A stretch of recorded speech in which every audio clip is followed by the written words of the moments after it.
Merci pour votre constante fidélité au programme de la Radio nationale du Mali. Dans un instant, la première édition de Mali Actualité.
Office de radio et télévision du Mali, bienvenue sur notre antenne à Bamako, il est 7h.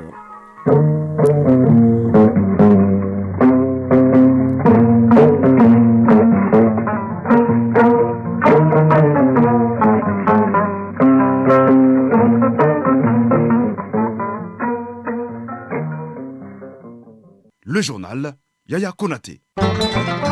Dans l'actualité de ce lundi 11 décembre 2023, le dialogue entre les citoyens et les gouvernants au Mali, la 27e édition de l'espace d'interpellation démocratique s'est tenue hier. 38 de nos compatriotes ont eu l'occasion de s'exprimer à la tribune au centre de l'EID 2023 des litiges fonciers, des questions liées à l'exécution des décisions de justice ou de paiement de créances pour ne citer que cela. Quel avenir pour l'accord pour la paix et la réconciliation nationale? La société civile s'interroge. Elle a organisé hier une journée de réflexion sur le sujet. Ces acteurs souhaitent aujourd'hui donner une nouvelle orientation à cet accord dans un contexte jugé lui aussi nouveau. Hors de nos frontières, la conférence climatique des Nations Unies, la COP28 à Dubaï aux Émirats Arabes Unis, plus que 48 heures avant la fin des travaux et un nouveau projet d'accord attendu ce matin. La COP qui s'est inscrite dans une dynamique inédite pour la fin des énergies fossiles. Et les Nations Unies qui auront besoin de plus de 46 milliards de dollars en 2024 pour l'aide humanitaire. L'ONU a lancé un appel aux dons. Selon ses prévisions, l'année qui pointe déjà s'annonce sombre sur le plan humanitaire. Et puis les sports, il sera question de foot essentiellement. Nous parlerons championnat national mais aussi compétition africaine des clubs. Rendez-vous avec Fotiki Toukara en fin d'édition. Mesdames, Messieurs, bonjour. Depuis 27 ans maintenant donc, les citoyens au Mali ont la possibilité d'interpeller directement les gouvernants. Cela s'appelle l'espace d'interpellation démocratique et il est organisé le 10 décembre, journée internationale des droits de l'homme. Cette année, ils étaient 38 à prendre la parole devant le jury. Leur interpellation avait trait au foncier, à l'exécution des décisions de justice, à l'accès aux documents administratifs, au paiement de créances, entre autres, des citoyens qui ne demandent qu'une chose, être rétablis dans leurs droits. Moussa Papa Aïdara. Pour la troisième fois, Abdraman Maïga, agent IDM à la retraite à Gao, se tient devant l'Assemblée de l'EID pour réclamer ses droits et réparations de préjudices subis en 2006. Il a été détenu 11 mois à la prison centrale de Gao pour assassinat. Depuis sa mise en liberté, M. Maïga est rongé par ce qu'il appelle un sentiment d'abandon judiciaire. 11 mois d'humiliation totale, durant où mes enfants se voient dans l'obligation de quitter Gao. Madame le médiateur, et mon honneur et ma dignité bafouée pour un fait que je n'ai pas commis et pour lequel j'ai été blanchi et je me vois en fin de compte sans aucune réparation. J'exige pour cela le paiement de mes 11 mois passés en détention et la réparation des préjudices subis. La veuve Ma Traoré ne sait plus à quel sein se vouer pour obtenir ces 17 millions de recettes à l'hôpital Foussine Daoudé Caille. Pour un service de restauration qu'elle effectuait dans l'établissement sanitaire, aujourd'hui, elle se voit obligée de mettre la clé de son restaurant sous le paillasson.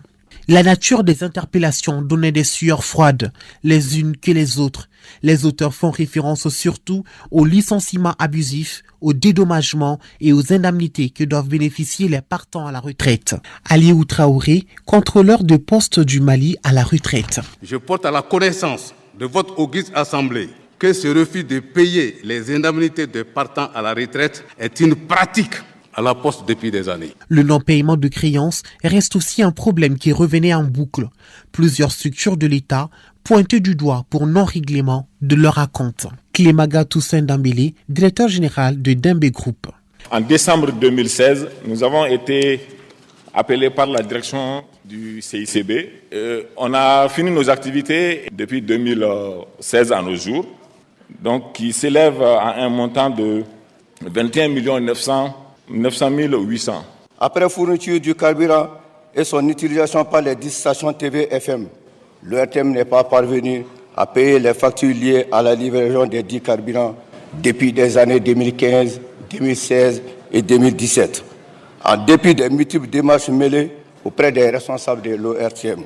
Traoré Djeneba Sissoko, de la Direction régionale de la promotion de la femme, de l'enfant et de la famille de Koulikoro. Face à l'urgence, mon défunt mari a procédé personnellement au paiement des frais relevant de l'Assemblée du Conseil régional, soit la somme de 20 460 120 francs, remis au comptable de l'Académie de Koulikoro. Le comptable de l'Académie de Koulikoro a procédé au paiement avec les États en rapport avec les projets de décision se trouvant à la signature avec le Conseil régional. Mon mari est décédé après des tentatives infructueuses et c'est ce qui m'amène à prendre ce dossier à bras le corps. Le foncier reste la matière principale de toutes les sessions de l'EID. Au même moment, les héritiers de feu Lassine Coulibaly demandent à la mairie de Sikasso de libérer la parcelle. 15 ans déjà que ce processus est entamé sans succès. Voilà donc les idées, les cris de cœur des citoyens donc, qui se sentent lésés dans leurs droits. Oui, l'espace d'interpellation démocratique, un forum qui contribue à la consolidation de l'état de droit, la bonne gouvernance et la protection des droits humains à travers un dialogue démocratique fécond, de la satisfaction du ministre de la Refondation de l'État chargé des relations avec les institutions, Ibrahim Ikassa Maïga, qui a présidé la cérémonie de clôture au nom du Premier ministre. L'objectif n'est autre que de contribuer à l'instauration et au renforcement de l'état de droit, de la bonne gouvernance, de la promotion et de la protection des droits humains, en se prêtant volontiers aux interpellations et attentes de nos concitoyens, dans le plein exercice de leurs droits et libertés démocratiques. Le gouvernement a noté avec intérêt que la majeure partie des interpellations a porté sur les litiges domaniaux et fonciers, les demandes de paiement de droits et l'exécution des décisions de justice. Ce forum a pour objet d'informer les opinions publiques nationales et internationales sur l'état des droits de l'homme au Mali, de contribuer de manière active et pédagogique à la réalisation d'une culture démocratique nationale et d'impulser de façon significative la politique de promotion et de protection des droits et libertés des citoyennes et des citoyens. Les plus hautes autorités du Mali ont voulu, à travers ce forum, créer les conditions d'instauration d'un dialogue démocratique fécond entre gouvernants et gouvernés. Ibrahim Ikassa Maïga, le ministre de la Refondation de l'État chargé des relations avec les institutions, au micro de Youssouf Diakité, à retenir également de cette édition de l'espace d'interpellation démocratique cette mise en garde du président du jury d'honneur. La mauvaise utilisation des réseaux sociaux peut davantage fissurer notre tissu social et fragiliser nos institutions, d'où cet appel à une application sans complaisance de la loi sur la cybercriminalité. Harouna Cissé, qui a salué en outre le gouvernement pour ses efforts dans le cadre de la restauration de la sécurité et les forces armées maliennes pour leurs efforts au quotidien dans ce cadre. Des propos recueillis par Fousseini Tunkara.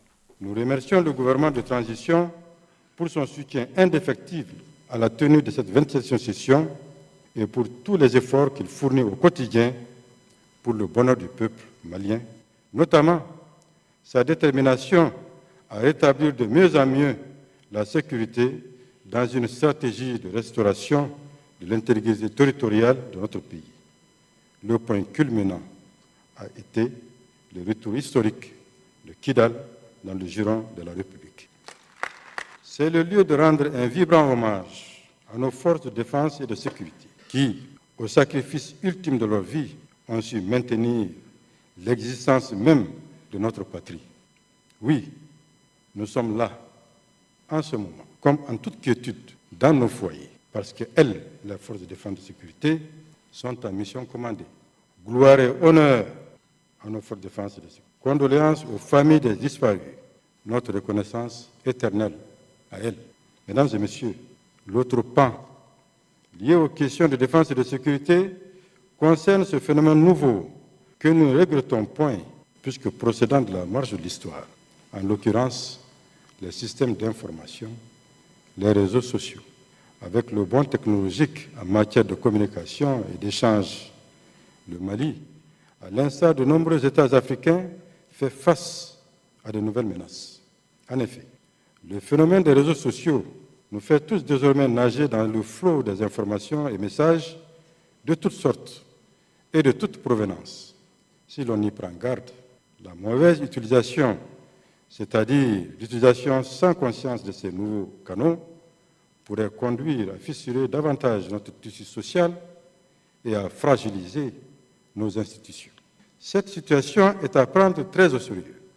Dans l'application sans faiblesse de la loi sur la cybercriminalité, pas seulement sous l'angle des enjeux militaires et stratégiques, mais aussi dans un souci global de protection des citoyens, de la sauvegarde de la paix sociale, de la défense des intérêts nationaux. Le président du jury d'honneur de la 27e édition de l'espace d'interpellation démocratique Harouna Cissé, des propos recueillis par Fousseni Tunkara. Quel avenir pour l'accord pour la paix et la réconciliation nationale issu du processus d'Alger? La question préoccupe les acteurs de la société civile. Une journée d'échange a été organisée sur le sujet hier. Ces acteurs souhaitent notamment donner une nouvelle orientation à cet accord dans un contexte jugé nouveau lui aussi. Batraoré. L'accord pour la paix et la réconciliation issu du processus d'Alger a été mis en œuvre il y a de cela 8 ans aujourd'hui. Les résultats sont mitigés en certains points selon les organisations de la société civile. Cette dernière estime que nous sommes aujourd'hui dans un nouveau contexte marqué par la libération de Kidal, ce qui nécessite une nouvelle orientation de l'accord. Badra Alou-Sako, président du comité technique de la société civile pour le suivi de la transition. L'accord est toujours bienvenu et que après le départ de l'aménagement, aujourd'hui nous pouvons dire que notre armée est en position de force. Donc je pense qu'avec ça, les échanges et le dialogue et les négociations pourront porter fruit pour le bien-être de tout le monde. Les échanges devront permettre à ces acteurs de la société civile de dégager une position commune harmonisée pour la refondation de l'État et une transition réussie au Mali. Mohamed Ak Ousmane Mohamedoun, président des mouvements de l'inclusivité. Il faut une application utile de cet accord parce que cet accord a été signé dans un contexte où l'État était en position de faiblesse. Aujourd'hui, le Mali est un Mali nouveau. Donc ces dispositions dangereuses qui ont été glissées dans cet accord avec des articles paradoxaux qui parlent la même chose et la disent de façon différente. Donc souvent un partenaire de mauvaise foi arrive à mal interpréter. Donc c'est pourquoi je dis aujourd'hui, puisque nous avons notre souveraineté entre les mains, nous sommes capables aujourd'hui de le mettre en œuvre dans ces dispositions utiles et nécessaires pour notre pays. Bajan Ag Amatou, chef de tribu. Comment est-ce qu'il faut appliquer l'accord? Moi, je crois qu'on ne peut appliquer l'accord que lorsqu'on arrive à se retrouver dans le seul souci de ramener la paix et la stabilité de notre pays, qu'il n'y ait plus d'instabilité dans notre pays, quoi que ce soit qui dérange la stabilité du Mali. La rencontre bénéficie de l'appui du PNUD et de l'Union européenne. Les recommandations formulées devront faciliter la relance du dialogue.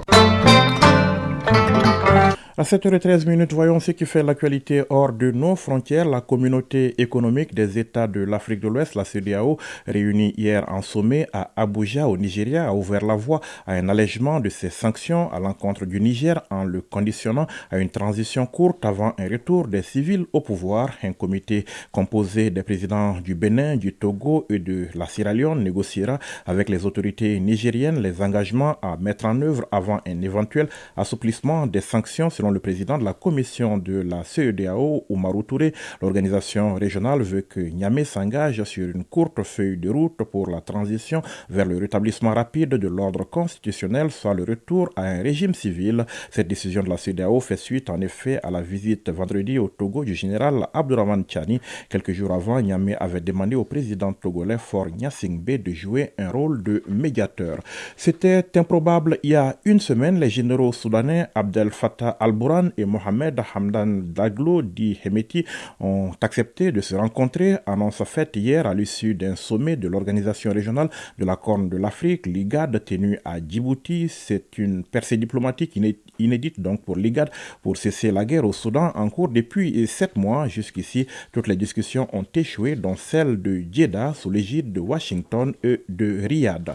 Une dynamique inédite pour la fin des énergies fossiles anime la 28e conférence climatique des Nations Unies à Dubaï, malgré l'hostilité de l'Arabie Saoudite, de plus en plus isolée, et le flou qui entoure encore les termes d'un possible compromis à 48 heures de la clôture. Un nouveau projet d'accord est attendu ce matin. Ce nouveau document lancera un intense sprint de tractation potentiellement suivi d'une ou de plusieurs nuits blanches pour des milliers de délégués et d'observateurs. En 28 ans, en effet, les COP ont rarement fini à l'heure, mais le déterminé président émirati de la COP 28, Sultan Al-Jaber, patron donc de la compagnie pétrolière nationale, a promis un accord historique dès le 12 décembre, dès demain donc, jour anniversaire de l'accord de Paris, dont il assure que l'objectif de limiter le réchauffement à 1,5 degré sérieusement menacé est donc son étoile polaire. L'accord de 2015 fixe l'objectif de limiter le réchauffement moyen de la planète nettement en dessous de 2 degrés par rapport au niveau pré-industriel et si possible à 1,5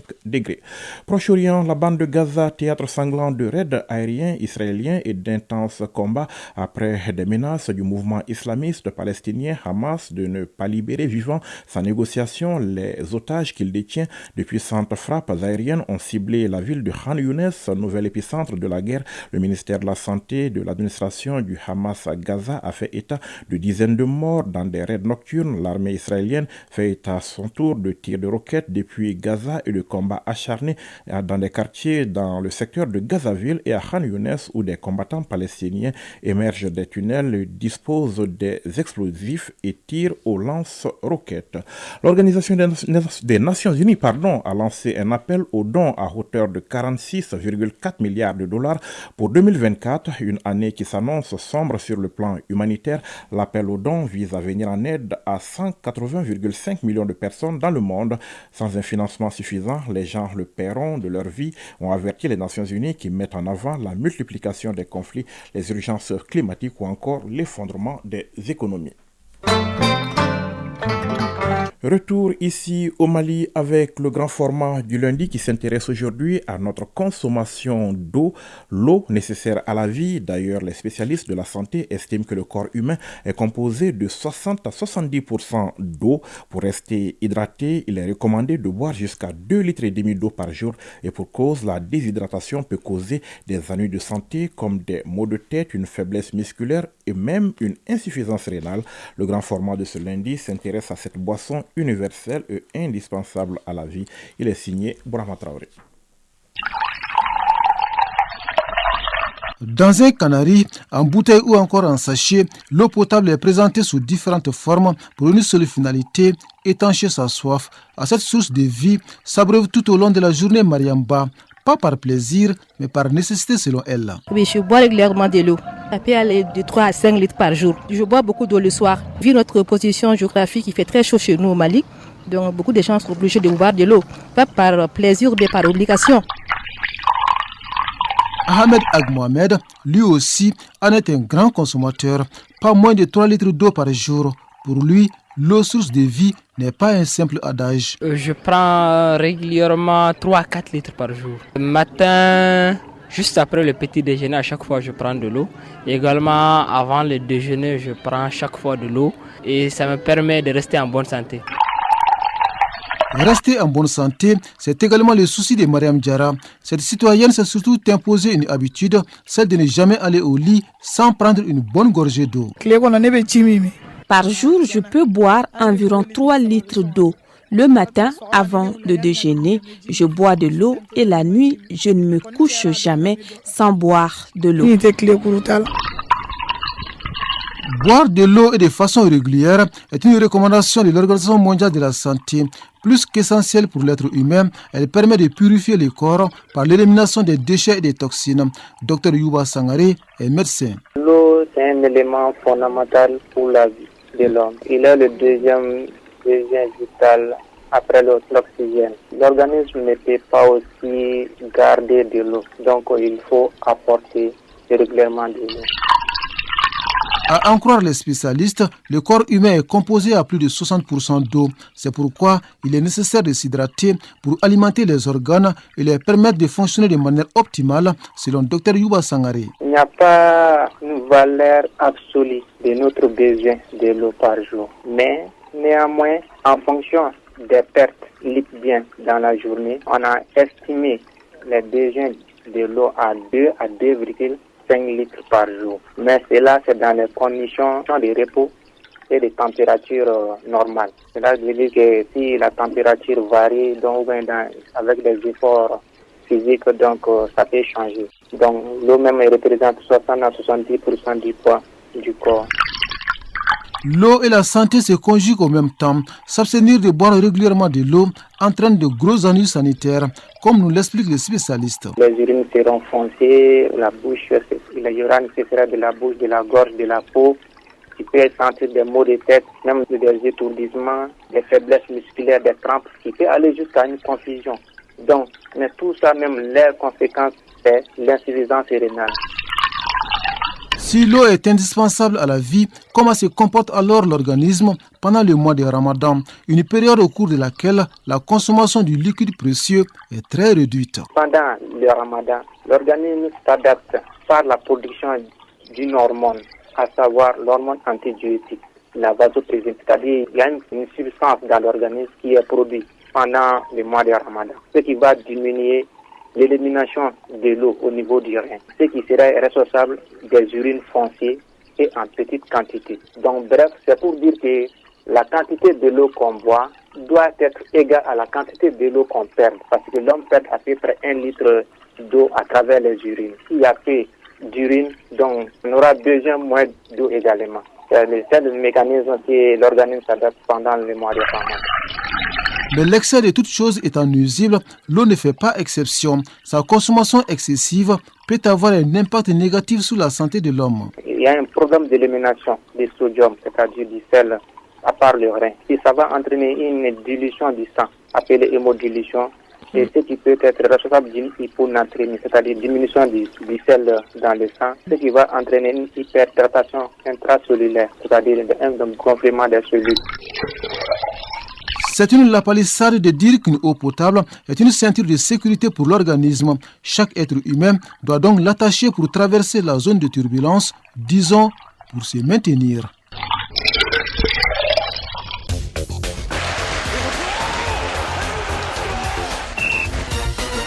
À 7h22, nous abordons la page des sports. C'est avec Fotigui Tunkara en direct de ce studio. Bonjour Fotigui. Bonjour Yaya Konaté, bonjour à tous. Nous allons parler essentiellement football. On commence par le championnat national de Ligue 1. La 8e journée s'est achevée hier. Oui, à l'affiche, il y avait 4 rencontres hier au programme. Le Djulba s'est l'emporté 1-0 face à l'AS Police. Le Binga FC s'est imposé 2-0 devant l'ASCO. L'AS Real de Bamako a été tenu en échec par l'US Bougouni, 2 buts partout. L'US Bougouba et l'AS Bagadian Ibarawili se sont neutralisés 0-0. Samedi, l'USFAS a gagné 1-0 contre les Sauvés. Les 11 créateurs de Nyarela ont disposé de fait 3-1. ATS de Kouro est venu à bout de l'AS Blackstar de Badalabougou 1-0. La rencontre USC Kita Stade Malade de Bamako est reportée en raison du déplacement des Blancs de Bamako sur l'Afrique du Sud. On passe aux compétitions africaines des clubs avec la 3e journée des groupes de la Coupe de la Confédération. Elle a donc été jouée hier. Le Stade malien de Bamako était opposé à Sekikoun comment on dit ça? Sekoukoune United. D'accord, on y va, Fotigui. En tout cas, la rencontre n'a pas donc connu de vainqueur. Hein. Les Blancs de Bamako en déplacement en Afrique du Sud ont tenu en échec Sekoukoune United 0-0 au bout des matchs pratiquement maîtrisé par les visiteurs. À défaut de prendre les 3 points avec ses nuls, le Stade Malien de Bamako sauve à l'extérieur un précieux point lui permettant de conserver sa deuxième place derrière Barkhane qui réalise un parcours sans faute puisque dans l'autre rencontre de ce groupe D, la Renaissance sportive de Berkane a battu les Diables Noirs du Congo-Brazzaville par le score de 2-0. Autre résultat de cette troisième journée des groupes de la Coupe de la Confédération, dans le groupe A, Al-Ali Benghazi a battu Super Sport United 2-1. Le SM d'Alger a gagné contre Futur FC d'Égypte 1-0. Dans le groupe B, Abou Salim de la Libye a gagné contre le club olympique de Kouya de Guinée 1-0. Le Zamalek d'Égypte a dominé Sagrada Espérance d'Angola 1-0 également. Dans le groupe C, Académie d'Angola s'est incliné devant Dreams FC du Ghana 3-2. River United du Nigeria s'est imposé devant le club africain 1-0. Et toujours en compétition africaine des clubs, le week-end a aussi été marqué par la troisième journée de la Ligue des Champions. Oui, l'une des meilleures opérations de cette troisième journée de la Ligue des Champions a été réalisée par l'ASEC Mimosa de Côte d'Ivoire en déplacement qui a pris le meilleur sur Galaxy de Botswana par le score de 2-0. Nouadhibou FC a tenu en échec le TP Mazembe 0-0. Les Sud-Africains de Mamelodi Sundowns et les Égyptiens de Pyramide FC ont fait jeu égal 0-0. L'Espérance sportive de Tunisie et Petro Athletic Luanda ont fait match nul 0-0. Également, le Wydad AC de Casablanca est venu à bout de Simba SC de la Tanzanie 1-0. L'Étoile du Sahel de Tunisie a dominé Al-Hilal Omdurman du Soudan 1-0. Le National Al-Ali d'Égypte a été accroché par les Serbes Belouizdad d'Algérie 0-0. Medama du Ghana et Young African de Tanzanie se sont également quittés 2-2.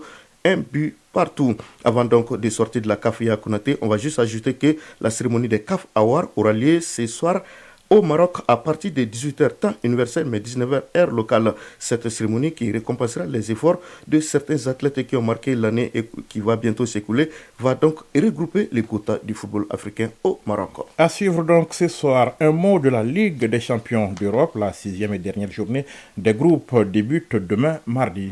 8 rencontres sont au programme demain. Lens accueille le FC Séville à 17h45.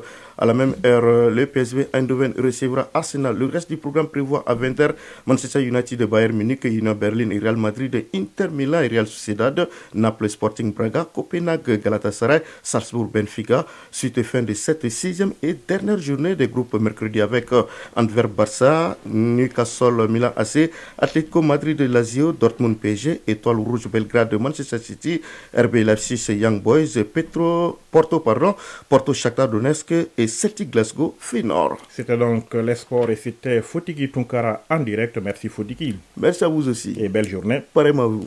Le rappel du sommaire de ce journal dans un instant. Le dialogue entre les citoyens et les gouvernants au Mali, la 27e édition de l'espace d'interpellation démocratique s'est tenue hier. 38 de nos compatriotes ont eu l'occasion de s'exprimer à la tribune au centre de l'EID 2023 des litiges fonciers, des questions liées à l'exécution des décisions de justice ou de paiement de créances pour ne citer que cela. Quel avenir pour l'accord pour la paix et la réconciliation nationale? La société civile s'interroge. Elle a organisé hier une journée de réflexion sur le sujet. Ces acteurs souhaitent aujourd'hui donner une nouvelle orientation à cet accord dans un contexte jugé lui aussi nouveau. Hors de nos frontières, la conférence climatique des Nations Unies, la COP28 à Dubaï aux Émirats Arabes Unis, plus que 48 heures avant la fin des travaux et un nouveau projet d'accord attendu ce matin. La COP qui s'est inscrite dans une dynamique inédite pour la fin des énergies fossiles et les Nations Unies qui auront besoin de plus de 46 milliards de dollars en 2024 pour l'aide humanitaire. L'ONU a lancé un appel aux dons selon ses prévisions. L'année qui pointe déjà s'annonce sombre sur le plan humanitaire. Et puis, les sports du foot au menu ce matin avec le championnat national de Ligue 1, mais aussi les compétitions africaines des clubs. À 7h passées de 27 minutes à Bamako, c'est la fin de ce journal. Réalisation, coordination, Ousmane Daou, mise en onde, Mamadou Diallo, mise en ligne, Cheikh Oumar Traoré, présentation Yaya Konaté. Après les infos météo, Fatim Dambélé pour la rubrique des avis et communiqués. Prenez soin de vous et des autres. Passez une excellente journée. Au revoir.